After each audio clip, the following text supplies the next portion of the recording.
Hello guys, আসসালামু আলাইকুম। আমরা ঢাকা থেকে বাসায় ফেরার সময় বাসের মধ্যে ভিডিও করতেছি।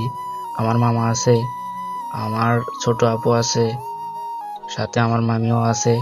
বাসটা যমুনা সেতুর উপর দিয়ে যাইতেছি, তাই ভিডিওটা করলাম একটু। দেখেন নদীতে নদীতে তেমন পানি নাই, কিন্তু অনেক স্রোত। আর দেখেন মাঝে মধ্যে শুকিয়ে গেছে মাঝখানে।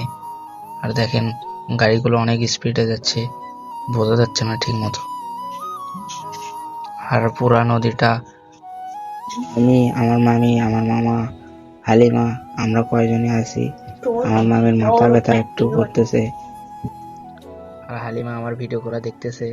দেখেন, বলতেছে কি করে বাইরে, তাই বলতেছে ভাইয়া কি করো, তাই বলতেছে।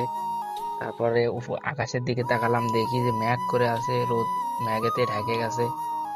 এখনো যমুনা সেতুটা পার হয়নি। অনেক বড় যমুনা সেতু, পার করতে প্রায় 5-6 মিনিট লাগে। সবাই ভালো থাকবেন। আল্লাহ হাফেজ।